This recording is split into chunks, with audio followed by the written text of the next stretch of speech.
Introduction to web design and development. হ্যাঁ, যে ক্লাসটা ছিল, মূল যে টপিক, আমরা যেটার জন্য এখানে একত্রে হয়েছি সবাই, এটা শুরু করতে যাচ্ছি। তো ওয়েব ডিজাইন সম্পর্কে কার কি ধারণা আছে আমি আগে একটু শুনতে চাই। মানে ওয়েব ডিজাইন বলতে আমরা কি বোঝাই, ওয়েব ডিজাইন কিভাবে হয়, কে কতটুকু ধারণা রাখে। ওয়েব ডিজাইন আপনারা দুইটা যেটা বলছেন ঠিক আছে, এক্স্যাক্ট ওইটাই, কিন্তু বিষয়টা হচ্ছে এটা হলো তো আমি কাঠামো তৈরি করলাম, এই যে তৈরি করার পিছনের বিষয়গুলো, এটাই তো বড় বিষয়, যে আসলে যে কাঠামোগুলো তৈরি করলাম আমি, তৈরির পিছনে যে বিষয় সেটা কিভাবে কাজ করতেছে। আমরা নর্মালি যে কোনো ওয়েবসাইটে যদি ঢুকি, সাপোজ আমি এই ওয়েবসাইটে যাচ্ছি, এখানে এই যে আমার কাঠামোগুলো এখানে ডিসপ্লে করা হয়েছে, বিভিন্ন কারেন্সি এগুলো অটো বিভিন্ন সময় বিভিন্ন রকম আপডেট হচ্ছে। এইগুলোর পিছনে তো কিছু আছে, তাই না? একটা স্ট্রাকচার বলে তো একটা বিষয় আছে। যেমন জাকির ভাই যেটা বললেন যে জায়গা, আমি যদি একটা জায়গা কিনি, তো ওই জায়গাতে কিনে আমি কিছু রেখে দিলাম, ওইটাকে সবাইকে দেখাইলাম, তো এইটাই হচ্ছে আমার এই টাইপের একটা বিষয়। তো আমি যদি এই জায়গা নিয়েই চিন্তা করি, সাপোজ আপনি একটা জায়গা কিনলেন উত্তরাতে, একটা ফাঁকা জায়গা, কিচ্ছু নাই এখানে। তো আপনি একটা ফাঁকা জায়গা কেনার সাথে সাথে কিন্তু আপনি ওটার মালিক হয়ে গেলেন, এবং আপনি যে কোনো কাউকে কিন্তু বলতে পারবেন যে ওই জায়গাটা আমার। আপনার একটা আইডেন্টিফিকেশন থাকবে ওই জায়গার জন্য। এরপরে আপনি কি করবেন, জায়গাটাই শুধু বললেন, ওইখানে তো আমার কিছুই নাই। একজন এসে যদি জায়গাটা দেখে, আপনি বললেন যে আমার কোম্পানি অ্যাড্রেস ওইটা, ঠিক আছে। এখন একজন আসলো ঘোরার জন্য, এসে সে দেখলো যে ওইখানে কিছুই নাই, শুধুমাত্র ফাঁকা জমি একটা। তো সে আপনার ইমপ্রেশনটা কতটুকু হবে যে না, উনি কোম্পানি বললো এখানে তো কিছুই নাই। কিন্তু আপনি যদি একটা বিল্ডিং করে রাখেন ওইখানে, তাহলে কেউ যদি ভিজিট করার জন্য আসে, তো সে ওই বিল্ডিংটা দেখতে পাবে। তো বিল্ডিংয়ের কোয়ালিটি যেমন হবে, আপনার প্রতি কিন্তু তেমন তার ইমপ্রেশন তৈরি হবে। এখন সে এসে দেখলো আপনি বলেছেন যে আমার এই IT company, multinational IT company, সে এসে দেখলো আপনি টিন দিয়ে একটা ঘর তৈরি করে রেখে দিয়েছেন, আর ওইখানে বিশাল বড় একটা সাইনবোর্ড দেওয়া সুন্দর করে। তো তার ইমপ্রেশন কি হবে, যে না, আপনি মনে হয় কিছু লোকাচ্ছেন কিংবা কোনো একটা প্রবলেম আছে। আর আরেকজন এসে দেখলো যে তারও যে অফিসটা, এটা খুবই ওয়েল ডেকোরেটেড, একবারে কর্পোরেট অফিসের মতো। তো সেক্ষেত্রে কিন্তু তার ইমপ্রেশনটা আলাদা হবে। তো এরকম একটা বিল্ডিংয়ের সাথে যদি আমরা ওয়েব ডিজাইনকে তুলনা করি, তাহলে এই একটা ওয়েবসাইট একেবারে বেসিক তিনটা বিষয়ের উপর দাঁড়িয়ে থাকে। একটা বিল্ডিং যদি আমি চিন্তা করি, তাহলে বিল্ডিংয়ের একেবারে সর্বপ্রথম অপশনটা কি, আমাকে একটা স্ট্রাকচার তৈরি করতে হবে। আমরা যদি কোনো বিল্ডিং, আন্ডার কনস্ট্রাকশন বিল্ডিং দেখি, তাহলে কি করে, প্রথমে সাপোজ 6 তলা বিল্ডিং করবে, 6 তলার প্রথমে পিলার দেয়, পিলার দিয়ে তারপর ছাদগুলো দিয়ে ফেলে। এক এক এলাকায় এক এক রকম করে, অনেকে পরে ছাদ দেয়, কিন্তু বেশিরভাগ ঢাকা শহরে কিংবা এগুলোতে যদি দেখা যায়, দেখবেন যে আপনার 6 তলা বিল্ডিং হলে সে যদি একবারে করতে চায়, তাহলে 6টা ছাদ আগে সে তুলে ফেলে, তারপরে কিন্তু সে দেওয়াল দেয়। তো আমরা যদি HTML, প্রথম যে অংশটুকু, HTML এর অর্থ হচ্ছে হাইপার টেক্সট মার্কআপ ল্যাঙ্গুয়েজ। হ্যাঁ, আমরা এটা নিয়ে ডিটেলস অনেক কিছু বুঝবো, আমি জাস্ট ওয়েবসাইটের যে মূল বিষয় সেটার জন্য বোঝাচ্ছি এটা। এখানে আমরা কি লিখে রাখছি দেখেন, কন্টেন্ট অ্যান্ড স্ট্রাকচার। তো স্ট্রাকচারাল আর কন্টেন্ট, এই দুইটা যেমন একটা বিল্ডিংয়ে আমরা প্রথমে করার সময় পিলার এবং ছাদগুলো দিয়ে দিলাম, এটাই হচ্ছে HTML একটা ওয়েবসাইটের মূল স্ট্রাকচার, ঠিক আছে। এখন আমি এই ওয়েবসাইটটাতে আসলাম, এই ওয়েবসাইটে দেখতে পাচ্ছি এখানে একটা ব্যানার, এই যে করতেছে, আপ ডাউন করতেছে। আমি যদি রিলোড দিই পেজটা, দেখবেন ব্যানারটা চেঞ্জ হয়ে যাবে। এটা যখন পুরো লোড হয়ে যাবে, এইখানে এই ব্যানারই আসতেছে, কিন্তু অনেক সময় রিলোড দিলে দেখবেন যে আপনার এখানে অন্য ব্যানার আসতেছে।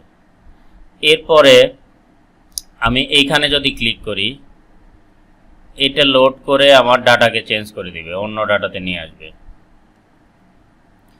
তো আমি এই ওয়েবসাইটে দেখতে পাচ্ছি এখানে একটা সুন্দর স্ট্রাকচার করে রাখছে এরা।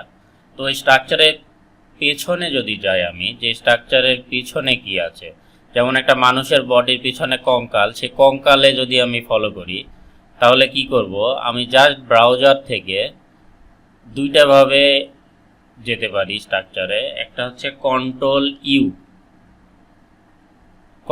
ইউ যদি চাপি, তাহলে আমি এটা স্ট্রাকচারে চলে যাব। দেখতে পাইছেন এখানে কি লিখে রাখছে, আমরা দেখতে পাচ্ছি এরকম সুন্দর একটা পেজ। হ্যাঁ, এইখানে প্রথমে আমরা দেখতে পাচ্ছি HTML দিয়ে শুরু করছে, তার মানে HTML দিয়েই শুরু করতে হবে structure. The heart of A website, মানে আমরা যদি হার্টের সাথে তুলনা করি মানব শরীরের, তাহলে HTML হচ্ছে একটা ওয়েব ডিজাইনের হার্ট। দেখেন এখানে শুরু হয়েছে HTML এ, আবার যদি আমি কোডের শেষে যাই, দেখবেন এই যে শেষ হয়েছে HTML এ। এর মাঝখানে অনেক কিছু আছে, আমি কোনোটাই দেখলাম না, আমি দেখলাম শুধু সে HTML দিয়ে শুরু করছে এবং HTML দিয়ে সে শেষ করছে। এটাই হচ্ছে আসলে মূল স্ট্রাকচার। আমরা যদি স্লাইডে ফলো করি, তাহলে কন্টেন্ট এবং স্ট্রাকচারাল, তার মানে আমি যদি একটা ওয়েব পেজ ডেভেলপ করি, এই পেজে যে টেক্সটগুলো আছে, যে ছবিগুলো আছে, এবং কোনটার পর কোনটা হবে, দেখেন এখানে আমার এই লেখাটা আছে, এই লেখার পরে এই লেখা, তারপরে উইশ লিস্ট, এরপরে এরকম একটা টেবিল, সেই টেবিলে আমার প্রত্যেকটা দেওয়া আছে। এগুলো টেক্সট হয়, কি আছে এইখানে আমি কন্টেন্ট দেখতে পাচ্ছি, টেক্সট আছে, ইমেজ আছে। তো টেক্সট এবং ইমেজ, এই যে বিষয়টা কোনটার পর কোনটা আসবে, এইটাই হচ্ছে স্ট্রাকচার। আমি যদি কল্পনা করি, এটা হচ্ছে প্রথম তলা বিল্ডিংয়ের, এতটুক দ্বিতীয় তলা, এবং এইটা হচ্ছে তৃতীয় তলা। এই যে টেক্সটগুলো লেখা হয়েছে, এই টেক্সটগুলো এবং এই ছবিগুলো, এইগুলোই কিন্তু HTML স্ট্রাকচার এবং কন্টেন্ট। ঠিক আছে, কন্টেন্টগুলো কি আমার এই টেক্সট, এবং স্ট্রাকচারগুলো কি কোনটার পর কোনটা কিভাবে সাজবে, এটাই হচ্ছে আমার স্ট্রাকচার। তাহলে আমার HTML পার্ট চলে গেল। HTML পার্টের পর যেটা ম্যান্ডেটরি একটা ওয়েব ডিজাইনের জন্য, CSS কি, আমরা এখানে লিখছি স্টাইল এবং প্রেজেন্টেশনাল। স্টাইল এবং প্রেজেন্টেশনাল বলতে কি বোঝায়, এইখানে আমরা যদি আসি, দেখি এই টেক্সটটা বড় না, এটা ছোট। আবার এইখানে দেখতে পাচ্ছি কালার করা, সবুজ কালার। এইখানে এসে দেখতে পাচ্ছি প্রত্যেকটা লেখার মাঝখানে কিছু ফাঁকা। আমি যদি এই লেখাটা কল্পনা করি, এটা কিন্তু সুন্দর একটা প্যারাগ্রাফ, কিন্তু এই লেখাটাই যদি আমি এইখানে কল্পনা করি, প্রত্যেকটার কিন্তু একটা করে ফাঁকা দেওয়া আছে, এবং আমি মাউস নিয়ে গেলে এখানে চেঞ্জ হচ্ছে, কালারটা ডিপ হচ্ছে। এই তো এইটাই হচ্ছে আমার, এই যে ফন্টের সাইজ কেমন হবে, কোথায় কালার কি হবে, কতটুক দূরত্ব থাকবে একটা লেখা থেকে আর একটা লেখা, ছবিটা দিলাম আমি, ছবিটার সাইজ কত হবে, ছবিটা কেমনভাবে ডিসপ্লে করবে, ছবিটা লেখার ডান পাশে আসবে না বাম পাশে আসবে। এই যে টেবিলটা তৈরি হয়েছে, টেবিলে যে আমি মাউস যখন নিয়ে যাচ্ছি, যেই রোতে নিয়ে যাচ্ছি, দেখেন কালার চেঞ্জ হচ্ছে। ঠিক আছে, এই কালার যে চেঞ্জ হচ্ছে, এই যে সব বিষয়গুলো, ফন্ট সাইজ কত হবে, আমার এইটা কি হবে, এই সব বিষয়গুলোকে আমরা বলছি CSS। বুঝাইতে পারছি বিষয়টা?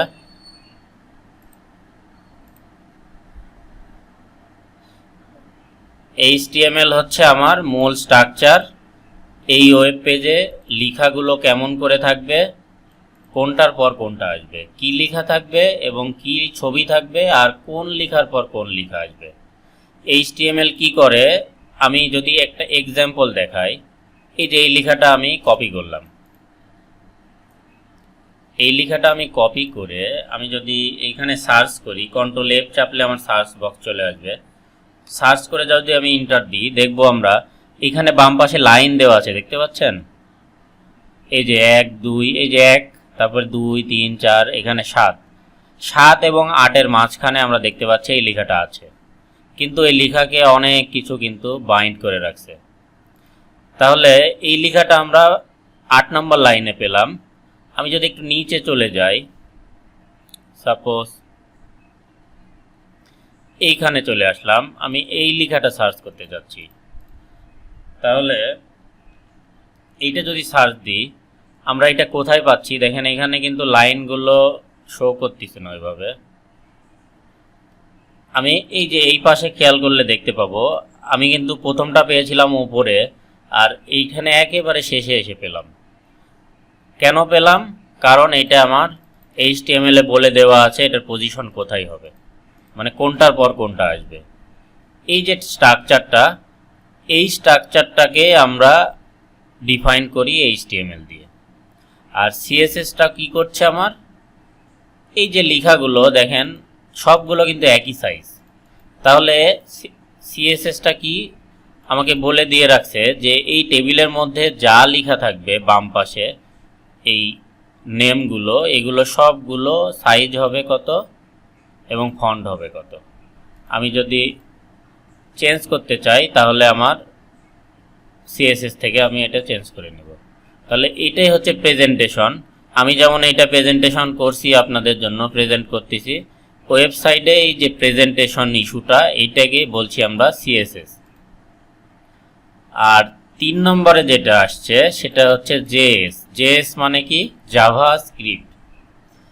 এখন অনেকে বলেন ভাই HTML আর CSS হলেই তো আমার ওয়েব ডিজাইন হয়ে গেল, আমি দেখতে পাচ্ছি সুন্দর, এই যে আমার টেক্সটও লিখলাম, CSS দিয়ে আমি ডিজাইনও করে ফেললাম, তাহলে আমার জাভাস্ক্রিপ্টের কি দরকার? এখন জাভাস্ক্রিপ্টের সাথে যদি আমি বিল্ডিং এর সাথে তুলনা করি, একটা বিল্ডিং এ প্রথমে আমরা HTML কোন পার্ট বললাম, শুধু পিলারগুলো দিয়ে আমি ছাদ দিয়ে দিলাম, এটা হচ্ছে HTML। CSSটা কি? CSSটা হচ্ছে ছাদ দেওয়ার পর আমরা ওয়াল গাঁথি না, ওয়াল,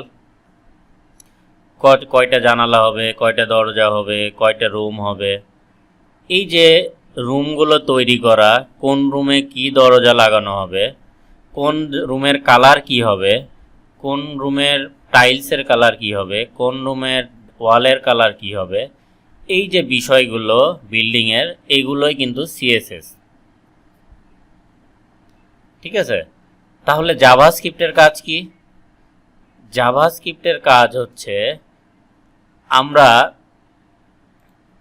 এইখানে দেখতে পাচ্ছি নিচে যখন আসতেছি, দেখেন খেয়াল করেন, আমি যখন নিচে পেজ আনতেছি, এই যে ডান পাশে এক ছোট্ট একটা আইকন দেখতে পাচ্ছেন, এখানে আমি সাপোজ অনেক নিচে চলে আসছি।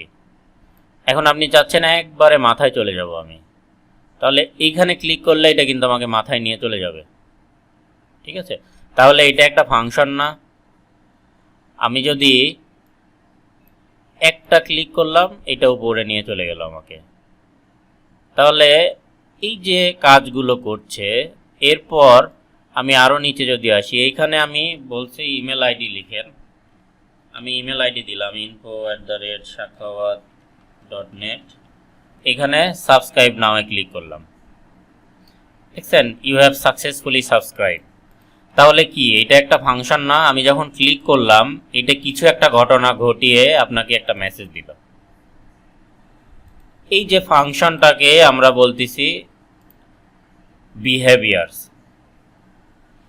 বিহেভিয়ার্স কি? আমার কোন অংশ কি আচরণ করবে। এখন এটা যদি আমি বিল্ডিং এর সাথে তুলনা করি, আবার বিল্ডিং এ চলে গেলাম, তাহলে ফাংশন কি একটা বিল্ডিং এর, আমি দরজায় একটা লক লাগাইলাম, সেই লকটা চাবি দিয়ে খুলবে না আমার ফিঙ্গারপ্রিন্ট দিয়ে খুলবে? যদি ফিঙ্গারপ্রিন্ট দিয়ে খোলে তাহলে কার ফিঙ্গারপ্রিন্ট খুলবে এখানে? এগুলো ফাংশন না? এগুলো কি রং করে করতে পারবেন আপনি? আর দুইটা ম্যাটেরিয়াল যেটা বললাম, আমি রং করার জন্য রং কিনে আনলাম বাজার থেকে, আমি রং করা জানি না, তারপরে রং গুলিয়ে কিছু একটা করতে পারবো, কিন্তু ফাংশনটা করার জন্য আমার কিন্তু ওই সম্পর্কে জানতে হবে ডিটেলস, যে ফিঙ্গারপ্রিন্ট কিভাবে কাজ করতেছে, ফিঙ্গারপ্রিন্ট কিভাবে দিলে কাজ করবে, এই যে বিষয়গুলো, এই বিষয়গুলো আমি লাইটের সুইচ চাপ দিলাম, আমার লাইট জ্বলে গেল। যেমন এইখানে আমি এইখানে ক্লিক করলাম, এইখানে আমার একটা রেজাল্ট আসলো, ইউ হ্যাভ সাকসেসফুলি সাবস্ক্রাইব। ঠিক ফ্যানের সুইচ আমরা সব ডিজাইন কমপ্লিট, সিএসএস করলাম, ঘর বাড়ি রং টং সব করলাম, আমি কোনো ফাংশন অ্যাড করলাম না, আমি কোনো বাল্ব লাগাইলাম না, ইলেকট্রিসিটি লাইন দিলাম না, কোনো ফ্যান লাগাইলাম না, তাহলে ওইটা কি কমপ্লিট একটা বাসা হলো? ইনকমপ্লিট থেকে গেল না? তো কিছু ফাংশন যদি অ্যাড করি আমরা, এই ফাংশনগুলো কিন্তু আমার বাসাটাকে কমপ্লিট একটা বাসাতে পরিণত করবে। এই যে কমপ্লিট বাসাতে পরিণত করলো, এইটাকেই আমরা বলছি বিহেভিয়ার্স। এখন বিহেভিয়ার্স প্রশ্ন আসতে পারে আপনাদের মনে যে জাভাস্ক্রিপ্ট দিলাম কেন? আরও তো অনেক ল্যাঙ্গুয়েজের নাম শুনছি আমরা, পিএইচপি, পাইথন, এই সেই হাবিজাবি অনেক ল্যাঙ্গুয়েজ আছে। তো এগুলো কেন আসলো না? এগুলো কেন আসলো না এটার উত্তরে আমি বলবো, আপনি যে কোনোটাই দিতে পারেন এখানে। জাভাস্ক্রিপ্ট দিয়ে যদি আপনি না চান যে আমি জাভাস্ক্রিপ্ট ইউজ করব না, আপনি পিএইচপি ইউজ করতে পারেন।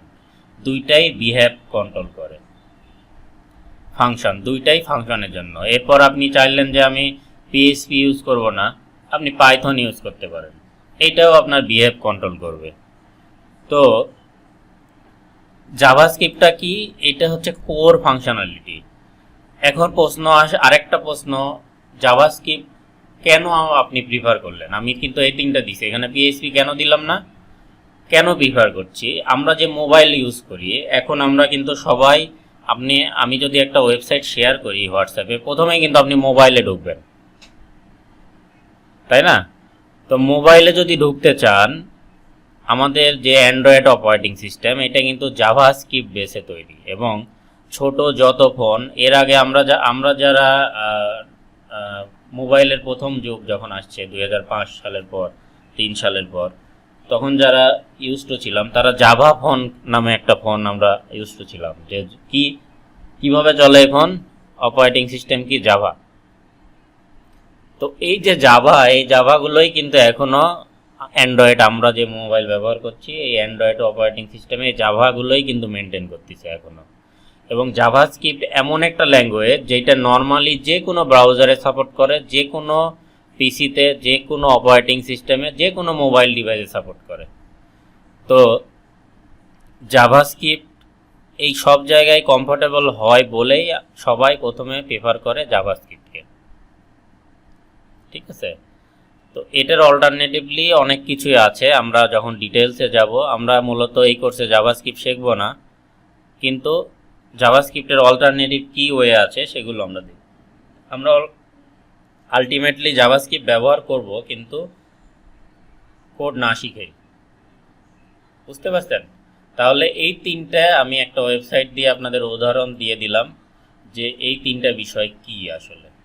এখন আমি যেটা করব, আমি এই তিনটা প্রোগ্রামিং ল্যাঙ্গুয়েজ কিভাবে কাজ করে এবং একটা ওয়েব পেজে এটা কিভাবে কাজ করে, একেবারে বিগিনার লেভেলের জন্য আমি এই তিনটা প্রোগ্রামিং ল্যাঙ্গুয়েজ আপনাদের, এতক্ষণ আমি বিল্ডিংয়ের সাথে উদাহরণ দিয়ে বুঝিয়েছি, এবার আমি দেখাবো আপনাদের যে কত সহজে একটা ওয়েবসাইট করা যায়। অনেকে প্রোগ্রামিং ল্যাঙ্গুয়েজের নাম শুনলে ভয় পায়, আসলে ভয় পাওয়ার কিছু নাই এখানে। আমি দেখাবো প্রোগ্রামিং ল্যাঙ্গুয়েজ একেবারে ভাত মাছ, মানে ভাত মাছ বলতে বোঝায় বাঙালির প্রিয় খাবার ভাত মাছ। ভাত মাছের মতো করে আমরা প্রোগ্রামিং ল্যাঙ্গুয়েজ দেখার চেষ্টা করব। এই যে তিনটে ল্যাঙ্গুয়েজ আমি উদাহরণ দিলাম আপনাদের আজকের ক্লাসে, আমি তিনটে ল্যাঙ্গুয়েজ কিভাবে কাজ করে এবং এটার জন্য কি অনেক কিছু প্রয়োজন হয় না, এইটাই আপনাদের আসলে ভয় ভাঙানোর জন্য। এখন আপনাদের আমি মানে ওয়েব ডিজাইনের হাতে খড়ি দিব, ঠিক আছে? হাতে খড়ি বলতে, যারা ভয় পান যে প্রোগ্রামিং শিখতে হবে, ভাই প্রোগ্রামিং তো অনেক কষ্টের বিষয়, আমি কি পারবো, তো তাদের জন্য আমি দেখাবো যে প্রোগ্রামিং আসলে কিছুই না, ভাত মাছ। এইটা দেখে অনেকেই মাথা খারাপ হয়ে গেছে যে এই এতগুলো লিখে এই পেজটা চলতিছে, তাহলে এটা তো অনেক কঠিন, এত লেখা সম্ভব? দেখছেন কত কোড, হাজার হাজার লাইন শুধুমাত্র এতটুক শো করার জন্য, ঠিক আছে? তো আমি আপনাদের দেখাবো ওয়েব ডিজাইন আসলে কিছুই না, কত ইজিলি আমি ওয়েব ডিজাইন করতে পারি। হ্যাঁ, ওয়েব ডিজাইন করার জন্য অনেক জায়গায় আমি ট্রেনিংয়ের সময় দেখি আগে প্রথমেই সে বোঝায় যে আপনার একটা কোড এডিটর লাগবে, রিকোয়ারমেন্ট লিখে রাখে যে একটা কোড এডিটর লাগবে, Sublime Text, Notepad plus plus, blocks, অনেক কিছুর নাম দেয়, দিয়ে আপনাকে আগেই কনফিউজ করে দেয়। তখন আপনার মনে হয় যে ওয়েব ডিজাইন খুবই কষ্টকর ব্যাপার, সফটওয়্যার লাগবে, এই সেই অনেক কিছু লাগবে। আসলে কোনো সফটওয়্যারের প্রয়োজনই নাই ওয়েব ডিজাইন করার জন্য। যদি আপনি ইজিলি বোঝাইতে চাই, আমরা কম্পিউটারে সবার একটা জিনিস আছে, আমরা রাইট ক্লিক করে নিয়ে যদি যাই নিউয়ে, টেক্সট ডকুমেন্ট, এটা সবার আছে না? সবাই এটা ওপেন করতে পারি না? এইখান থেকে রাইট ক্লিক করে নিয়ে গেলে আমরা টেক্সট ডকুমেন্ট পেয়ে যাব। আমি একটা টেক্সট ডকুমেন্ট নিলাম, এখন এই টেক্সট ডকুমেন্টকে আমি ওয়েবসাইট বানিয়ে ফেলবো। ঠিক আছে, তো টেক্সট ডকুমেন্টকে যদি ওয়েবসাইট বানাইতে যাই তাহলে আমরা দেখতে পাচ্ছি এইখানে টেক্সট ডকুমেন্টের নাম কি, আমি নামটা চেঞ্জ করে হ্যালো লিখে দিলাম।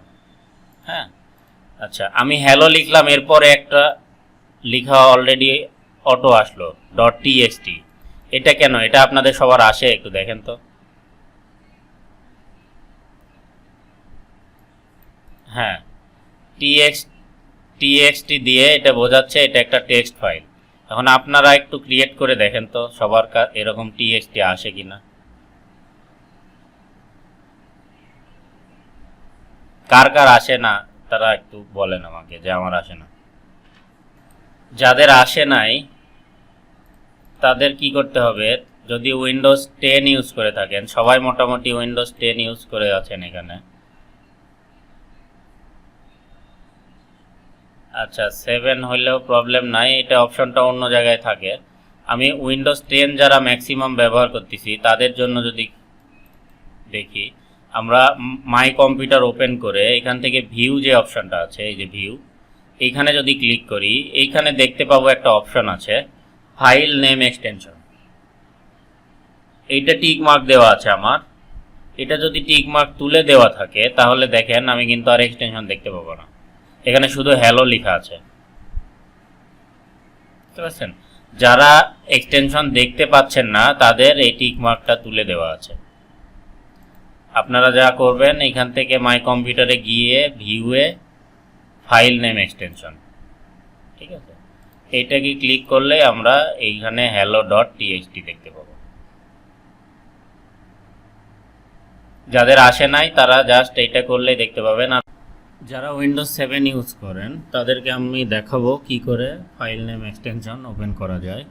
প্রথমে আমরা কন্ট্রোল প্যানেলে যাব, এইখান থেকে ফোল্ডার অপশন, ভিউ, আমরা hide extension for known type file এই টিকমার্কটা তুলে দেব।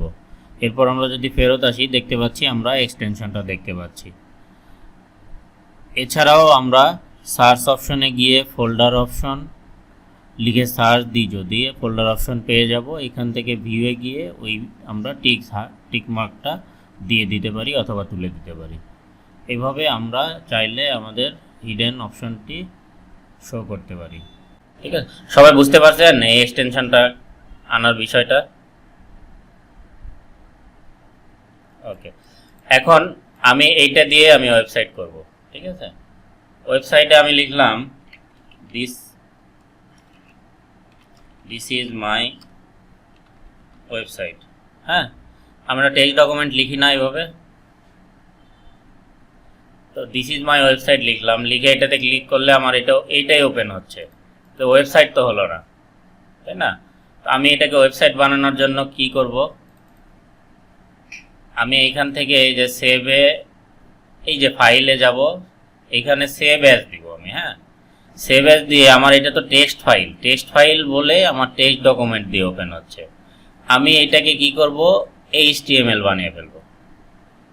ঠিক আছে, এইখানে আমি যে নাম দিয়ে রাখছি, হ্যালো দিতে হবে তার মানে নাই, আপনি আপনার নাম দিতে পারেন। আমি যেটাই দিই না কেন তারপরে খেয়াল রাখবো শুধু HTML দিলেও কাজ করবে, HTML দিলেও কাজ করবে। তো আমরা প্র্যাকটিস করব HTML পুরাটাই লিখার। হ্যাঁ, এটাকে লিখে আমি কোথায় সেভ করব, ডেস্কটপে আমি সিলেক্ট করে দিলাম, দিয়ে সেভ দিলাম। ঠিক আছে, দেখছেন এটা সেভ হয়েছে। এটা কিন্তু আগের অবস্থায় থেকে গেছে, কিন্তু এইটা সেভ হয়ে এইখানে কি অবস্থা, একটা গুগল ক্রোম ব্রাউজার আইকন চলে আসছে, যার যেটা ডিফল্ট ব্রাউজার সেই ব্রাউজারে এটা চলে আসবে। যদি আপনার মজিলা ফায়ারফক্স ডিফল্ট থাকে কম্পিউটারে, তাহলে এটা মজিলা ফায়ারফক্স। উইন্ডোজ এক্সপ্লোরার থাকলে উইন্ডোজ এক্সপ্লোরার দেখতে পাবেন। এখন এটা যদি প্লে করি আমি, দেখেন আমার ওয়েবসাইট হয়ে গেছে। This is my website.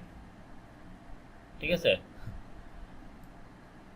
এই যে টেক্সটটা, এই টেক্সটটা কিন্তু আমার ওয়েবসাইটে যখন আমি গুগল ক্রোমে ওপেন করলাম, এটা কিন্তু আমার ওয়েবসাইটে এই টেক্সট আর এই ওয়েবসাইটের টেক্সট ধরতে গেলে একই না?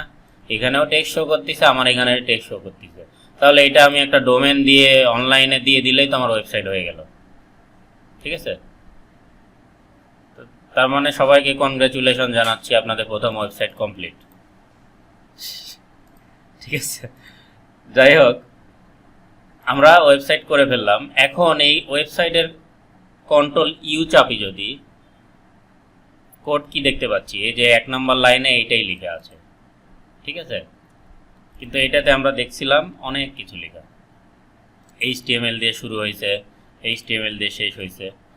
এখন এইটার এক্স্যাক্ট কোড দেখার জন্য আমরা যেটা করতে পারি, জাস্ট রাইট ক্লিক করব এবং ইন্সপেক্টে যদি ক্লিক করি, দেখেন এইখানে কি ঘটনা ঘটছে। দিস ইজ মাই ওয়েবসাইট, এইটা কিন্তু বডি হয়ে গেছে। HTML দিয়ে শুরু হয়েছে, HTML দিয়ে শেষ হয়েছে, এইখানে হেড, এইখানে বডি। দেখছেন এইটা কেন হলো? এইটা হওয়ার কারণ হচ্ছে এই যে ব্রাউজারগুলো, HTML অর্থ কি? Hyper text markup language. হ্যাঁ, তো এই যে ব্রাউজার, এইটা কি করতেছে, আমার এই ল্যাঙ্গুয়েজটা সে অটো কনভার্ট করে নিচ্ছে। আমি যেটা লিখছি, আমি শুধুমাত্র একটা টেক্সট লিখলাম, তো ব্রাউজার কি করতেছে, এই যে টেক্সট লিখছি, যখন আমি ব্রাউজার দিয়ে ওপেন করতেছি, ব্রাউজার তখন ডিসিশন নিচ্ছে যে এইটা তো টেক্সট, তাহলে আমাকে এই কোডটা লিখে আমার ওয়েবসাইটের জন্য প্রিপেয়ার করতে হবে। বুঝতে পারছি? ব্রাউজার যেহেতু আমার হাইপার টেক্সট মার্কআপ ল্যাঙ্গুয়েজ বলতে, মার্কআপ বলতে আমরা বুঝি আর কিছুই না, যে কোন ট্যাগটা দিলে আমার ব্রাউজার কি বুঝবে। এখানে বডি যখন দিলাম আমি, ব্রাউজার বুঝতেছে যে এটা মূল বডি টেক্সট। এটা হেড যখন দিয়ে রাখলাম, ব্রাউজার বুঝবে যে এটা হেডের মধ্যে হবে। ঠিক আছে, তো এই যে আমরা লিখছি, ব্রাউজার কনভার্ট করে নিছে, এইটাই হচ্ছে আমার মার্কআপ। ঠিক আছে, কিন্তু আমরা যদি সব কিছু এরকম ব্রাউজারের উপর ছেড়ে দিই তাহলে হবে না। তাহলে আমরা মূল একটা HTML স্ট্রাকচার কিভাবে ডেভেলপ করব, আমরা যদি দেখি, এখানে আমরা প্রথমে একটা HTML কোড লেখার জন্য যেটা করতে পারি সেটা হচ্ছে এইরকম দুইটা, এটাকে আমরা কি বলি, গ্রেটার দেন, লেস দেন, আর এটাকে বলি গ্রেটার দেন। ঠিক আছে, এই লেস দেন আর গ্রেটার দেন নিয়ে আমাদের বিশাল একটা প্রবলেম। অনেকে কিন্তু, আমি এখনই যদি এখানে 10 জনকে জিজ্ঞেস করি, অনেকেই প্রবলেমে পড়ে যাবে যে এইটা কি আর ওইটা কি। ঠিক আছে, এটার একটা সহজ বুদ্ধি আপনাদের শিখিয়ে দিই আমি। হয়তো আপনার প্রবলেম হয় না, কিন্তু আমি যদি একটু সহজ বুদ্ধি দিই, তাহলে সহজ বুদ্ধিটা কি, আমি আচ্ছা একটা কাজ করি, আমি তার আগে আমি ফন্টটা একটু বড় করে নিই, তাহলে আপনাদের দেখতে সুবিধা হবে। আচ্ছা, ফন্টটা, হ্যাঁ, আর ফন্টটা বেশি বড়, এই যে, ঠিক আছে, দেখতে পাচ্ছেন? এই যে লেস দেন আর গ্রেটার দেন, এই যে দুইটা অপশন, এই দুইটাকে আমরা অনেকেই বলতে, আমি যেভাবে মনে রাখি আপনাদের একটু বলে দিই, তাহলে হয়তো অনেকে ইজি হয়ে যাবে। দেখেন এই যে এটাকে আমরা কি বলি, প্রথমটা লেস দেন দেখতে একটা এল এর মতো না? এল কে যদি একটু বাঁকা করে ধরি তাহলে এরকম লাগবে না? তাহলে শুধু মনে রাখবেন লেস দেন কেমন হয়। এল মানে লেস দেন, এই এলটা মনে রাখলে আপনি সারা জীবন আর কোনোদিন বলবেন না যে লেস দেনটা এল এর মতো দেখতে। আর ওর বিপরীত যদি যাই থাকুক না কেন ওটা গ্রেটার দেন। ঠিক আছে, তাহলে আমি লেস দেন আর গ্রেটার দেনের মাঝে আমি কি লিখব? HTML। এখন HTML একটা বিষয় আছে, যে কোনো বিষয় শুরু করলে শেষ করতে হবে আপনাকে। ট্যাগ, এইটাকে আমরা বলতেছি ট্যাগ। এই ট্যাগটা আমি শুরু করলাম, এটাকে আমি শেষ করব। শেষ করার সময় জাস্ট আমাকে একটা স্ল্যাশ দিতে হবে, লেস দেনের পর একটা স্ল্যাশ, তারপরে HTML। বুঝতে পারছি? এইটাই হচ্ছে আমার এই, এখন এর মধ্যে যাই লিখি না কেন আমার পুরোটাই HTML। আমরা যদি এই ওয়েবসাইটে দেখি, দেখছেন এই যে লেস দেন, গ্রেটার দেন আর লেস দেনটা এইখানে শুরু হয়েছে। ডকুমেন্ট টাইপ লিখছে, ডকুমেন্ট টাইপ কেন লিখছে এটা কিভাবে, এটা পরে আমরা আসবো যখন ডিটেল শিখব। আপাতত জাস্ট HTML লিখলাম এবং শেষে এরা কি করছে, এই যে একবারে শেষে যদি আসি, এই যে HTML শেষ করছে দেখেন একটা স্ল্যাশ দিয়ে। এইটাই আমাকে করতে হবে, আমি যাই লিখি না কেন সেটা আমাকে শেষ করতে হবে। এইরকম কিছু ট্যাগ আমরা শিখব জাস্ট। HTML মানে এইরকম জাস্ট কিছু ট্যাগ। যেমন আমি বিল্ডিং স্ট্রাকচারে যদি কল্পনা করি, আমি রড এক নামে বলি, সিমেন্ট আর একটা নাম। স্ট্রাকচারের জন্য আমার কি দরকার? রড, সিমেন্ট, বালি এবং পাথর, তারপরে ইটের গুঁড়ি, ইটের খোয়া, যেগুলো বলি খোয়া বলি আমরা, অনেকে অনেক কিছু বলে। তো এইগুলো আলাদা আলাদা নাম, এই নামগুলোকে আমরা ট্যাগ বলতেছি, ট্যাগ। এই যে HTML একটা ট্যাগ, এরপরে আরও কিছু ট্যাগ আছে যেগুলো আমরা জাস্ট এলিমেন্ট, অ্যাট্রিবিউট বা এলিমেন্ট হিসেবে করব। তো আমাকে মনে রাখতে হবে, যদি আমি HTML ওয়েবসাইট ডিজাইন করতে যাই তাহলে HTML দিয়ে শুরু করব, HTML দিয়ে শেষ করব। এর মাঝখানে যাই লিখি না কেন আমার এটা ওয়েবসাইট কন্টেন্ট। হ্যাঁ, এখন আমি যদি একটা ওয়েবসাইটকে আমার বডির সাথে তুলনা করি, তাহলে আমার বডিতে কি আছে? প্রথমে হাত আছে, মাথা আছে উপরে, সবার উপরে হেড, তারপরে কি আছে? বডি, এবং তারপরে পা মানে ফুট, ফুটার বা ফুট। তো আমি যদি এই ওয়েবসাইটকে 3 ভাগে ভাগ করে ফেলি, HEAD, হেড, ঠিক আছে, তাহলে হেড আমি শুরু করলাম, হেড আমাকে শেষ করতে হবে। তারপরে নেক্সট কি করব? আমি বডি,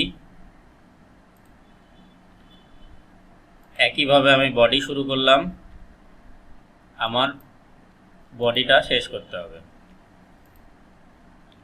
তারপরে একবারে নিচে গিয়ে কি হবে? আমার ফুটার, ফুটার শুরু করলাম, ফুটারকে আমি শেষ করব।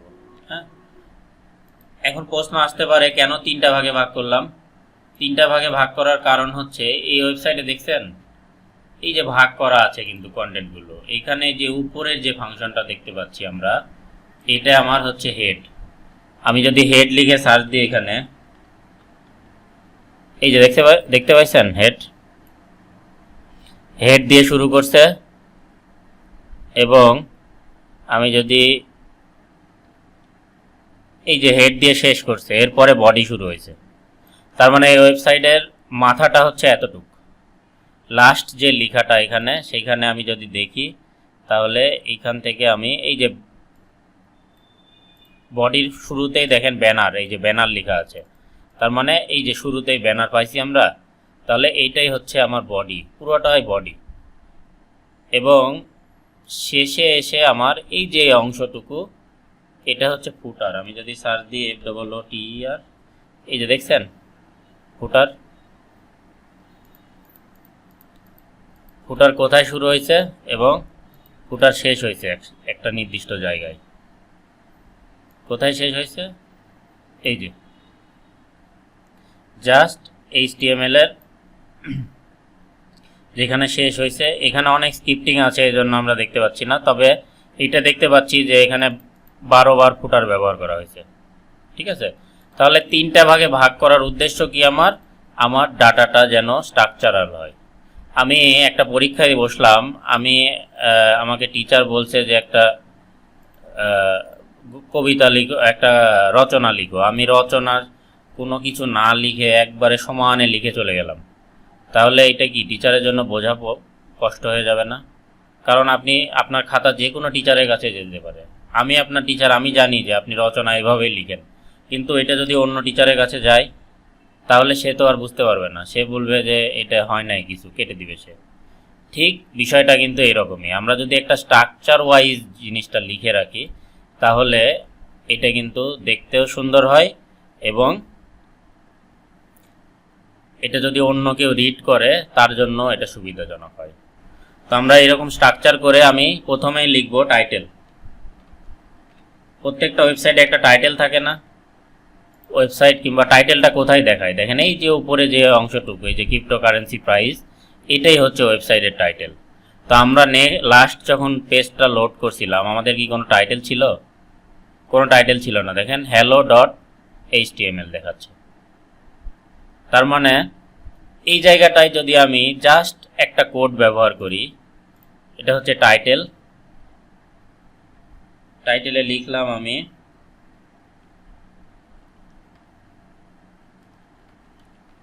Web design class 1। তাহলে টাইটেল শুরু করছি, আমাকে টাইটেল শেষ করতে হবে। হয়ে গেল আমার টাইটেল শেষ। এখন এই যে স্পেসিং এর বিষয়টা মাঝখানে, এই স্পেসিং কোনো বিষয় না, আপনি যদি এইভাবে লিখেন তাও কাজ করবে। এই যে এইটাও রিড করবে, কিন্তু আমরা কেন সুন্দর করে লিখব, যাতে অন্য কোনো টিচার যদি পড়ে সে যেন বুঝতে পারে বিষয়টা কি। ঠিক আছে, এখন আমি হেডের মধ্যে আমি এটাকে চাচ্ছি আমি বডির মধ্যে লিখতে, তাহলে বডির মধ্যে আমি একটা প্যারাগ্রাফ আকারে লিখতে পারি। যেমন দেখেন এইখানে ওয়েবসাইটে এই যে এটা একটু বড় সাইজ, এটাকে আমরা বলতেছি হেডিং। আমরা যদি মাইক্রোসফট ওয়ার্ডের কথা চিন্তা করি, মাইক্রোসফট ওয়ার্ড সবাই ব্যবহার করতে পারি। এখানে আমি যদি দিস ইজ মাই ওয়েবসাইট লিখে এইখানে এটাকে সিলেক্ট করি, এখানে হেডিং দেখতে পাচ্ছেন, হেডিং 1, হেডিং 2, এগুলো কিন্তু তৈরি করে দেওয়া থাকে। তাহলে হেডিং 1 যখন দিচ্ছি এটার স্টাইল চেঞ্জ হয়ে যাচ্ছে না? তো এখানে যদি 100টা ওয়ার্ড থাকে, আমি যদি হেডিং 1 দিয়ে দিই, এটা কিন্তু অটোমেটিক চেঞ্জ হয়ে যাবে সবগুলোই। তো আমি চাচ্ছি যে আমার দিস ইজ মাই ওয়েবসাইট এটাকে একটু বড় করে দেখাতে যাচ্ছি আমি, তাহলে আমি এই টেক্সটটাই লিখলাম, এইটার দুইটা পাশে হেডিং 1, এরকম হেডিং 1 থেকে 6 পর্যন্ত আছে। তাহলে আমি এটাকে দিয়ে দিলাম। এরপরে আমি একটা ছোট্ট প্যারাগ্রাফ লিখতে যাচ্ছি। প্যারাগ্রাফে আমি এখান থেকে এই যে টেক্সটটা আছে আমি এটাকে প্যারাগ্রাফ আকারে কনভার্ট করে নিতে চাই।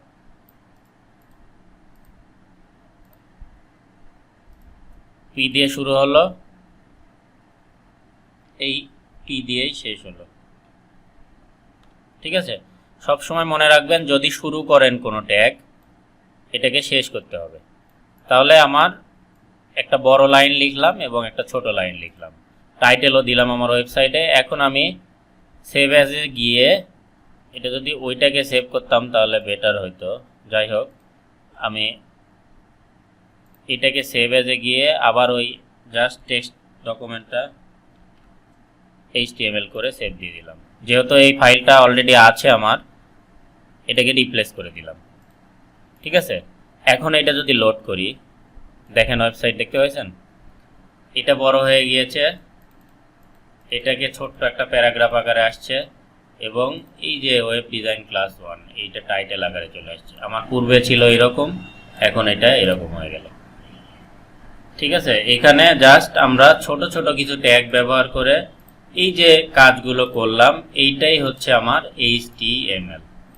এই যে স্ট্রাকচার, আমার স্ট্রাকচার কিন্তু ডেভেলপ হওয়া শুরু হয়ে গিয়েছে। দেখেন এখানে একটা টেক্সট, এখানে একটা টেক্সট, ঠিক আমার এরকম, এই যে টেক্সট, তারপরে টেক্সট। তো যেটার পরে যেটা লিখলাম আমি যদি এইখানে হেডারটা পরে দিতাম, প্যারাগ্রাফ আগে দিতাম, তাহলে প্যারাগ্রাফটাই আগে শো করতো, তারপরে এই যে দিস ইজ মাই ওয়েবসাইট এটা শো করতো। ওকে, তাহলে আমরা এই পর্যন্ত দেখে আমরা যে বিষয়টা HTML CSS এবং জাভাস্ক্রিপ্টের প্রথম পার্টটা কমপ্লিট করলাম, যে আসলে কি একটা ওয়েব ডিজাইন করার জন্য 3টা বিষয় যদি অ্যাড করি আমরা, তাহলে আমার ওয়েব ডিজাইনটা ফাংশনাল হয়ে যাবে এরকম। কিন্তু ওইটাকে আরও সৌন্দর্য বৃদ্ধি করার জন্যই আমাদের এই কোর্সের উদ্দেশ্য। তো এখন আমরা সেকেন্ড পার্টটা একটু দেখার চেষ্টা করব। আমরা 30 মিনিটের মধ্যে শেষ করব এই 2টা পার্ট। তো জাস্ট মূল যে বিষয়টা ছিল এইটাই চ্যালেঞ্জিং বিষয় ছিল এতটুকুই, যেহেতু একেবারে প্রথম অবস্থায় সবার। তো এরপরে আমরা নেক্সট পার্ট যেটা আমাদের সিএসএস এর অর্থ কে জানেন? টোটাল অর্থ জানেন? সিএসএস মানে ক্যাসকেডিং স্টাইল শিট। হ্যাঁ, সি তে ক্যাসকেডিং, এস তে স্টাইল, এস তে শিট। যেমন জেএস মানে জাভাস্ক্রিপ্ট, HTML মানে হাইপার টেক্সট মার্কআপ ল্যাঙ্গুয়েজ। এরকমই এটার অর্থ হচ্ছে ক্যাসকেডিং স্টাইল শিট। ঠিক আছে, এটার অর্থ কি? এটা দিয়ে আমরা স্টাইল করব। এখন কি স্টাইল করব? এই যে যতটুকু করে রাখছি একেবারে মানে কোনো ইয়ে ছাড়া, যে কোনো কালার নাই, কিছু নাই, একেবারে ফ্যাকাশে কালো কালার। তো এই ফ্যাকাশে জিনিসটাকে একটু আমরা স্টাইলে রূপান্তরিত করব। স্টাইলটা কিভাবে করব? স্টাইল করার জন্য আমরা সিএসএস অ্যাপ্লাই করব। এটাকে সিএসএস অ্যাপ্লাই করার জন্য বিভিন্ন পদ্ধতি আছে, আমরা ডিটেলস সেটা পরে দেখব। এখন যেটা করব সেটা হচ্ছে স্টাইল করার জন্য আমরা এই যে আমরা বডি শুরু করছি, এই বডির আগে একটা ট্যাগ লিখব। ট্যাগটা কি? স্টাইল। তাহলে আমরা জানি যেই ট্যাগই শুরু করি সেটাকে শেষ করতে হবে। এই যে স্টাইল লিখছি, এর মধ্যে আমরা স্টাইলটা লিখব, যে কি স্টাইল আমরা দিতে চাচ্ছি। ঠিক আছে, তাহলে এই ট্যাগটা কি? হেডার 1 আর এটা হচ্ছে প্যারাগ্রাফ। এই দুইটাকে আমরা আলাদা আলাদা স্টাইল দিতে চাই। তাহলে হেডার 1কে যদি স্টাইল দিতে চাই, আমার ট্যাগ কি? H1। আমাকে বলে দিতে হবে যে আমি যে স্টাইলটা করছি এইটা অ্যাপ্লাই হবে H1 এর ওপর। আমি যে স্টাইলটা করছি এটা অ্যাপ্লাই হবে P এর ওপর, প্যারাগ্রাফের ওপর। তাহলে H1 এর উপর যদি আমি স্টাইল অ্যাপ্লাই করতে চাই, সেক্ষেত্রে আমি কি করব? H1 লিখে নিব এখানে। H1 লিখার পর আমি এইটাকে, যেহেতু সিএসএস অবশ্যই একটু রুলসে চেঞ্জ থাকবে, আমরা এইখানে কি করছি?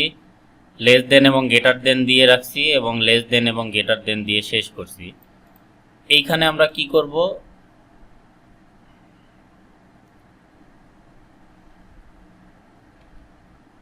এই যে আমরা সেকেন্ড ব্র্যাকেট যেটা বলি, এটা মূলত ব্রেসেস। ঠিক আছে, ব্রেসেস বলা হয় এটাকে। আর আমরা ফার্স্ট ব্র্যাকেট যেটা বলি সেটা হচ্ছে প্যারেনথেসিস। ঠিক আছে, এটা আমরা পরে দেখব। আমরা সেকেন্ড ব্র্যাকেট আমি দিয়ে এর মধ্যে যা লিখব এই স্টাইলটা আমার এই হেডার 1-এ অ্যাপ্লাই হয়ে যাবে। এখন আমি যা ইচ্ছা লিখতে পারি এখানে। যা ইচ্ছা লিখলে তো হবে না, একটা জাস্ট রুলটা ফলো করে লিখলেই হবে যা ইচ্ছা তাই। এখন আমি চাচ্ছি যে এটা এই হেডার 1-এর আমার কালার কি আছে? Black colour. আমি চাচ্ছি এই কালারটা চেঞ্জ করব। তাহলে আমি জাস্ট এখানে কালার লিখব, COLOR। কি কালার দিতে চাই? রেড দিতে চাই। এইটাকে শেষ করব একটা কোলন দিয়ে, সেমিকোলন যেটা বলি আমরা। হ্যাঁ, এই যে এতটুকু লিখলাম। এখন এই পেজে যতগুলোই আমি H1 ট্যাগ লিখব সবগুলোর কালার রেড হয়ে যাবে। তো আমরা একটু প্রুভ করে দেখি বিষয়টা যে কেমন হলো।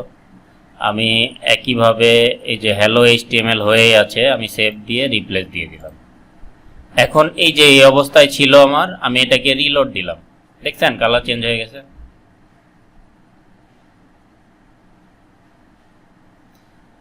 এটাই হচ্ছে আমার স্টাইলিং।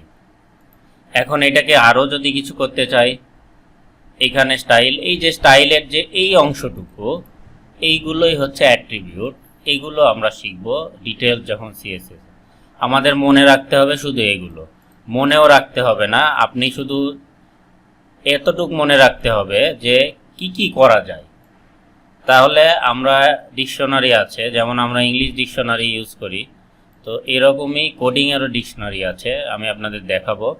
ওইখান থেকে জাস্ট আপনি যেটা দরকার আপনি নিয়ে নিতে পারবেন সাথে সাথে। এগুলো ভয় পাওয়ার কিছুই নাই, এগুলো মুখস্থ রাখতে হবে না, শুধু আপনাকে জানতে হবে কি করা যায়। আচ্ছা, আমি এই সোয়ানের উপর একটা অ্যাপ্লাই করলাম, এরপর আমি চাচ্ছি প্যারাগ্রাফের উপর কিছু একটা অ্যাপ্লাই করি। তো প্যারাগ্রাফে আমি কি অ্যাপ্লাই করব আমি চাচ্ছি, তাহলে প্যারাগ্রাফে অ্যাপ্লাই করতে হলে কি করব আমি বলেন তো কেউ একজন? ঠিক আছে, তাহলে এই বিষয়টা হচ্ছে এটাই। আমি যদি বডির ওপর কোনো কিছু অ্যাপ্লাই, আমি অনেক সময় ব্যাকগ্রাউন্ড কালার দিতে পারি, যেমন আমি এখানে বডির ওপর আমি সিএসএস অ্যাপ্লাই করতে চাই, তাহলে শুধু বডি লিখে দিলাম, দিয়ে এই যে এখন আপনি বুঝতে পারবেন বডি আর হেডারের মধ্যে পার্থক্য কি। এই যে বডির মধ্যে আমি যখন দিয়ে দিলাম এটা, তখন এটা কি বডির মধ্যে যা থাকুক না কেন সেটার উপরে অ্যাপ্লাই হবে। আমি যদি লিখি ব্যাকগ্রাউন্ড কালার, কি দিব,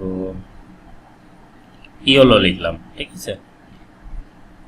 এখন এটাকে সেভ করি, আমি সেভ অ্যাজ, সেভ, রিপ্লেস। দেখছেন পুরো বডিটাকে সে হলুদ করে ফেলছে। এইখানে আমি কালার চেঞ্জ করে দিব, ইয়েলো না দিয়ে আমি যদি গ্রিন দিই, সেভ করুন, রিলোড দিন, ঠিক আছে। এইটাই হচ্ছে আমার মূলত স্টাইল।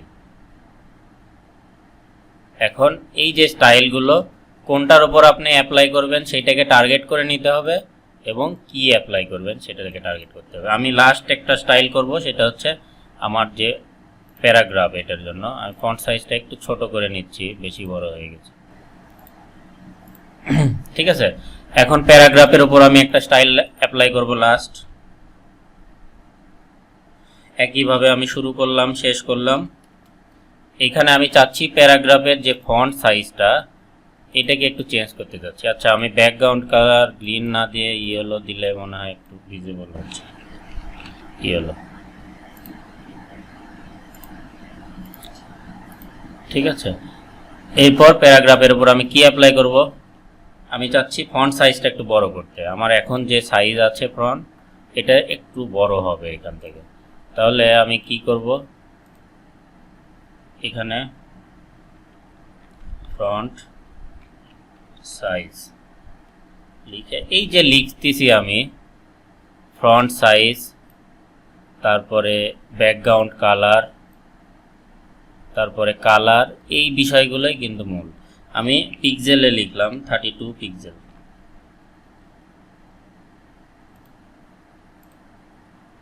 Save, replace. আচ্ছা, চেঞ্জ হয় নাই, ফন্ট বানান ভুল লিখছি, তাই মানে একটু ভুল যদি হয় স্পেলিংয়ে তাহলে কিন্তু আর কাজ করবে না। এই যে দেখছেন 32 করে ফেলছে এটা। আমি এইখানে যা দিতে চাই, আমি যদি এটা বেশি বড় মনে হচ্ছে আমি 20 পিক্সেল দিলাম। পিক্সেল না দিয়ে অনেকে প্রশ্ন আসতে পারে পিক্সেল কি। পিক্সেল হচ্ছে একটা একক, আমি পিক্সেল না দিয়ে ইঞ্চি দিলাম। 20 ইঞ্চি দিলে মানে আমার বাড়ির বাইরে চলে যাবে। 1 ইঞ্চি দিলাম, 1 ইঞ্চি দিয়ে আমি দেখি, এখন রিলোড দিই, দেখছেন প্রত্যেকটা ফন্টে 1 ইঞ্চি সাইজ, ঠিক আছে। এরকম বিভিন্ন একক আছে, আমরা পরে ডিপলি শিখব। আপাতত বেসিক যেটা ইউজ হয় সেটা হচ্ছে আমি 50 পিক্সেল ব্যবহার করলাম এবং এটাকে সেভ দিয়ে দিলাম। এখন আমি যদি রিলোড দিই, আচ্ছা 50 হচ্ছে বেসিক, 50 ছিল এই জন্য চেঞ্জ বুঝতে পারতেছি না, 20 দিলাম। এখন এটাকে রিলোড দেন, বড় হয়ে গেছে এটা, ঠিক আছে। এখন এই যে স্টাইলটা অ্যাপ্লাই করলাম, আমি যতবারই প্যারাগ্রাফ লিখি, যেমন দেখেন সেকেন্ড একটা প্যারাগ্রাফ লিখলাম আমি, এটা লিখলাম this is the second line.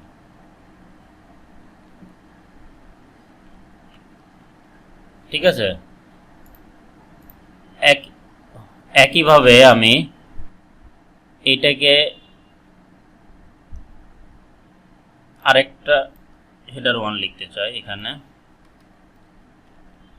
This is my website second part. এখন আমি সেভ দিলাম, সেভ দিয়ে আমি রিলোড দিই।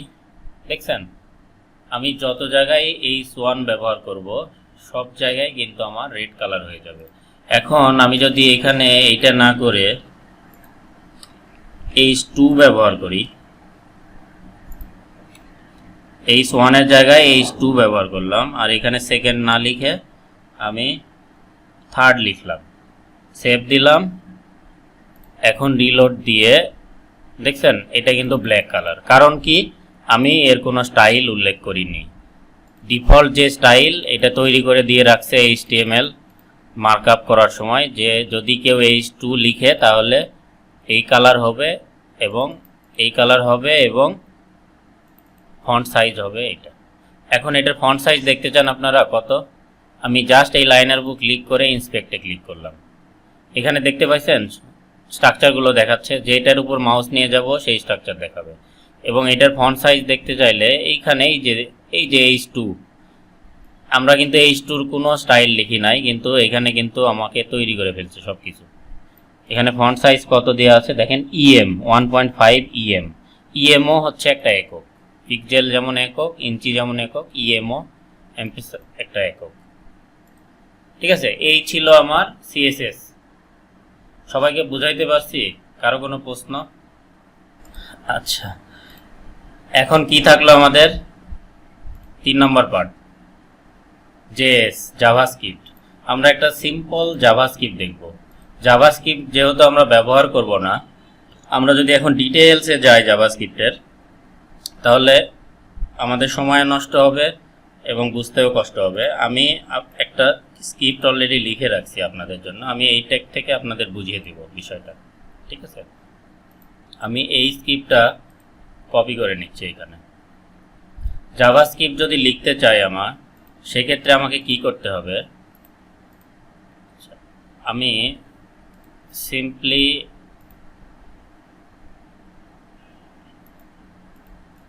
এখানে HTML এর জন্য কি লিখছি আমরা, স্টাইল। জাভাস্ক্রিপ্টের ক্ষেত্রে ইন্ট্রোডাকশন কিভাবে হবে HTML এর সাথে, স্ক্রিপ্ট দিয়ে শুরু হবে এবং এটা স্ক্রিপ্ট দিয়ে শেষ হবে। প্রত্যেকটা প্রোগ্রামিং ল্যাঙ্গুয়েজে এইভাবে শুরু হবে এবং এইভাবে শেষ হবে, এটাই রুলস। হ্যাঁ, আপনার PHP-র ক্ষেত্রেও একই রকম, একটু পার্থক্য থাকে। যেমন PHP-র ক্ষেত্রে একটা হোয়াট চিহ্ন দিতে হয় প্রথমে, তারপরে PHP লিখতে হয়।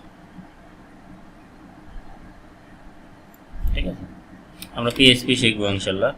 যাই হোক, স্ক্রিপ্ট লিখে আমি এই স্ক্রিপ্টের মধ্যে আমার যে স্ক্রিপ্ট, মূল স্ক্রিপ্ট, সেটা আমি লিখব। এখন আমি স্ক্রিপ্ট লিখার আগে আমি একটি প্যারাগ্রাফ লিখে নিই, অথবা যে কোনো একটা প্যারাগ্রাফকে আমি যদি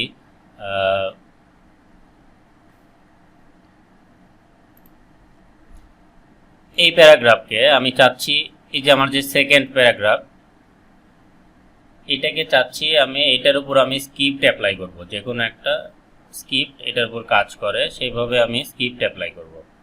তো স্ক্রিপ্ট অ্যাপ্লাই করার জন্য এই যে প্যারাগ্রাফে H2 যে কোডটা, এটাকে আমি একটা নাম দিয়ে নিব। ঠিক আছে, আমাকে নাম দিতে হবে, যেহেতু আমি জাভাস্ক্রিপ্ট এইখানে লিখব, জাভাস্ক্রিপ্ট যেন এটাকে কল করতে পারে, সেই জন্য এটাকে একটা নাম দিয়ে দিব, যেন জাভাস্ক্রিপ্ট ওই নাম ধরে ডেকে তাকে কাজ করাইতে পারে। যেমন আমার নাম ধরে কেউ যদি ডাকে, তাহলে আমি যদি 5টা রুমে আমার নামে লোক থাকে, তাহলে এইখানে যদি বলে যে সাখাওয়াতকে চাচ্ছি, মাইক দিয়ে বললো, তাহলে 5 রুম থেকেই সাখাওয়াত চলে আসবে না? তো সেক্ষেত্রে আমি যদি একটাকে যদি স্পেসিফিক করি, যেমন আমরা হেডার এখানে 3টা ব্যবহার করছি, আমি একটা হেডারের একটা নাম দিচ্ছি। নাম দেওয়ার জন্য আমি আইডি আইডি ব্যবহার করব। ID equal to demo. ঠিক আছে, আমি ডেমো দেখাচ্ছি। আমি যে কোনো কিছু লিখতে পারি, এখানে ডেমো লিখতে হবে তার কোনো মানে নাই। আমি যে কোনো কিছুই, এখানে যদি আমি ডেমোর জায়গায় সাখোয়াত লিখি তাও হবে, ডেমোর জায়গায় জেএস লিখি জেএস লিখলাম, আমি কোনো প্রবলেম নাই। তবে যেটা নাম দিয়ে রাখছেন আপনি এইটাকে H2 এর, ওই নাম ধরে ডাকলেই ওইটা কাজ করবে, তাছাড়া এটা কাজ করবে না। এটা শুধু মাথায় রাখতে হবে। তো এটার আইডি দেওয়ার জন্য আরেকটা রুলস আছে। রুলসটা হচ্ছে এই যে আইডি লিখলাম, আইডির দুই পাশে আমি কোটেশন, আমরা যেটা ডাবল কোট বলি সেটা দিয়ে নিব। এটা সিঙ্গেল কোট দিলেও সমস্যা হয় না, তবে সিঙ্গেল কোট ডাবল কোটের পার্থক্য আমরা পরে বুঝবো। আপাতত আমি ডাবল কোট ব্যবহার করলাম। ঠিক আছে, এরপরে আমি এইখানে স্ক্রিপ্টের মূল কাজটা আমি করব। এই যে এইখানে দেখা যাচ্ছে আমি একটা ফাংশন লিখে রাখছি। হ্যাঁ, আমরা আগেই বলছি জাভাস্ক্রিপ্টের কাজ কি, একটা ফাংশন আনা। আপনি ঘরে ইলেকট্রিসিটি আছে কিন্তু ফ্যান লাগিয়ে আপনি যদি সুইচ না দেন তাহলে আপনার ফ্যান কিন্তু কাজ করবে না। এইরকমই একটা ফাংশন আনার জন্য আমরা জাভাস্ক্রিপ্টে এইরকমভাবে আমরা জাভাস্ক্রিপ্ট লিখব। আমি এটা লিখে রাখছি, জাস্ট আমি এটাকে পেস্ট করলাম এখানে। ঠিক আছে, এখানে কি লিখছি একটু পরে যদি বোঝার চেষ্টা করি। দেখেন প্রথমে কি বলা হয়েছে, ফাংশন। তারপরে আমি ফাংশনের একটা নাম দিয়ে রাখছি। আমি যদি একটা ঘরে আমার সুইচ বোর্ড থাকে, অনেকগুলো সুইচ থাকে, কোনোটা লাইটের জন্য, কোনোটা ফ্যানের জন্য, তো আমাকে স্পেসিফিক একটা নাম যদি না দিই আমি, তাহলে কিভাবে বুঝবো যে কোন ফাংশন কাজ করাইতে হবে? তো এটা আমার ফাংশনের নাম, মাই ফাংশন। ঠিক আছে, তো মাই ফাংশন কি বলতিছে, ডকুমেন্ট, মানে ডকুমেন্টটা তুমি খোঁজো get element by ID. Element কোনগুলো আমরা বলছি H1 element, P element, H2, এগুলো সবগুলোই এলিমেন্ট। হ্যাঁ, তো আমি কি বলছি যে গেট এলিমেন্ট বাই আইডি। তো এইখানে আমরা আইডির নাম কি দিয়ে রাখছি, জাভাস্ক্রিপ্ট জেএস। এইখানে আমি চেঞ্জ করে দিব, আমি ডেমো লিখে রাখছিলাম, আমি এখানে জেএস দিয়ে দিলাম। ঠিক আছে, তাহলে কি হলো, ডকুমেন্টে সে খুঁজবে এবং খুঁজে বের করবে আইডি জেএস কে। তারপরে আমরা কিন্তু সিএসএস ব্যবহার করছি। দেখেন স্টাইল সিএসএস আমরা এখানে কিভাবে ব্যবহার করছি, স্টাইলের মাঝখানে লিখছি, কিন্তু জাভাস্ক্রিপ্টের ক্ষেত্রে জাস্ট একটা ডট দিয়ে style dot font size 25 pixel. ঠিক আছে, তার মানে কি বোঝাইতে চাইছি যে যখন এই ফাংশনটা কাজ করবে তখন আমার ফন্ট সাইজ এটা কত দেওয়া আছে, 20। আমরা দেখলাম একটু আগে 1.5 EM, এটা 20-এর একটু বড়। আমি এইখানে আরেকটু বড় করে দিতে হবে, আমি 45 দিলাম। ঠিক আছে, তাহলে এই ফাংশনটা আমি কি বললাম, ফাংশনকে যখনই তোমাকে ডাক দেওয়া হবে তখন তুমি কি করবা, ফন্ট সাইজ চেঞ্জ করে দিবা, যেটাই থাকুক না কেন তাকে 45 পিক্সেল করে দিবা। তোমার যেই ফন্টই থাকুক না কেন তুমি সেটাকে 45 পিক্সেল করে দিবা। আচ্ছা, এখন আমি যদি এটাকে সেভ দিই, দেওয়ার পর আমি রিলোড করলাম, কিছু হলো? কিছু হয় নাই কিন্তু। কারণ কি, আমি তো সুইচই দিই নাই। স্ক্রিপ্ট যে কাজ করবে আমাকে তো ফ্যানের সুইচটা অন করতে হবে, আমি তো ঘরে সুইচই লাগাই নাই, তাহলে কি করে অন করব? ঠিক আছে, তাহলে আমি সুইচ কিভাবে লাগাবো? HTML এ আরেকটি ট্যাগ আছে, সেটা হচ্ছে বাটন। আমরা এরকম যেমন ব্যবহার করছি প্যারাগ্রাফ, এরকম আরেকটি ট্যাগ আছে, সেটা হচ্ছে বাটন। আমরা ওয়েবসাইটে বাটন দেখি না, এইরকমই একটা বাটন। যেমন এইখানে এই যে সাইন আপ, এটা একটা বাটন, এখানে মাউস নিয়ে গেলে দেখেন ক্লিক করার অপশন আসতেছে, এইটা একটা বাটন। এরকম একটা বাটন তৈরি করে আমরা যদি ওইটাতে ক্লিক করলেই আমার ফাংশন কাজ করবে, এইটা করি, তাহলে কি করব আমরা, এখানে আমি অলরেডি লিখে রাখছি, কপি করতেছি। ঠিক আছে, এখানে কি করা হয়েছে দেখেন, প্রথমে বাটন, আমি যদি এই ফাংশনটা আউট করে দিলাম, তাহলে এটা বুঝতে পারছি তো আমরা না, HTML, এটা তো পিওর HTML, তাই না? এইখানে আমি যদি সেভ করি, করার পর আমি যদি এই পেজটাকে রিলোড দিই, এই যে বাটন চলে আসছে দেখছেন, ক্লিক মি, কিন্তু ক্লিক করলে কিছুই হয় না। কারণ কি, আমি বাটনকে বলেই দিই নাই সেটা কোন ফাংশন কাজ করবে এই বাটনে। এখানে ক্লিক মির জায়গায় যদি আমি চেঞ্জ করে দিই, ক্লিক মি ফর চেঞ্জ, তাহলে আমার বাটনের নাম ওইটাই হবে। এখানে রিলোড দিই যদি পেজটা, দেখছেন বাটনের নাম চেঞ্জ হয়ে গেছে, কিন্তু কিছুতেই কাজ করতেছে না, কারণ আমি বাটনকে বলি নাই সে কোন ফাংশন দিয়ে কাজ করবে। তাহলে এইখানে আমি ফাংশন যদি অ্যাড করতে চাই বাটনে, তাহলে কি করব, আমার প্রথম কোডটা আমরা আইডি দেওয়ার জন্য যেমন ব্যবহার করছি, গ্রেটার দেন দেওয়ার আগেই আমি ফাংশনটা অ্যাপ্লাই করব। ফাংশনটা কি আমরা যদি পড়ি, টাইপ, প্রথমটা হচ্ছে টাইপ, জাভাস্ক্রিপ্টে বলে দিতে হবে যে এটা একটা বাটন, এই জন্য আমরা টাইপ উল্লেখ করে দিতে হবে। অন ক্লিক, তারপরে ফাংশনের নাম লিখছি, ফাংশনের নাম কি আমাদের মাই ফাংশন। এটাকে আমি চেঞ্জ করেও দিতে পারি, আমার ইচ্ছা মতো নাম দিতে পারি, যেহেতু মাই ফাংশন নাম দেওয়া, এইখানে আমি মাই ফাংশন লিখে রাখছি। ঠিক আছে, তো এই মাই ফাংশন লেখার জন্য এখানে কি করা হয়েছে, বাটনে যদি বলা হয়েছে কি, বাটনে যদি কেউ ক্লিক করে তাহলে এই ফাংশনটা কাজ করবে। তাহলে আমি সেভ করে দিলাম। এখন যদি আমার পেজটা রিলোড দিই, দিয়ে ক্লিক করি, দেখছেন কাজ করছে। আবার যদি রিলোড দিই, এটা কিন্তু ছোট হয়ে যাবে, যখনই বাটনে ক্লিক করব এটা 45 পিক্সেল হয়ে যাবে। কারণ কি, আমি ফাংশনে বলে দিয়ে রাখছি যে যদি এই ফাংশন কেউ অ্যাপ্লাই করে তাহলে ফন্ট সাইজ যাই থাকুক না কেন 45-এ কনভার্ট করে নেবে। এক নাম্বার, আমি তো আরও 2টা ফাংশন লিখে রাখছি, এটা কাজ করলো না কেন? কেউ বলতে পারেন কেন কাজ করলো না? আর কেউ? ঠিক, জি, এই তো এটাই বুঝতে পারছেন আপনারা, তাহলে সুন্দর বুঝতে পারছেন। এখন আমি যদি আইডি চেঞ্জ করে, আমি এই প্যারাগ্রাফে আইডি দিই একটা নতুন, এটার নাম দিলাম ডেমো। ঠিক আছে, এখন এটাকে সেভ করলাম। তাহলে আমার এখানে কি লেখা আছে,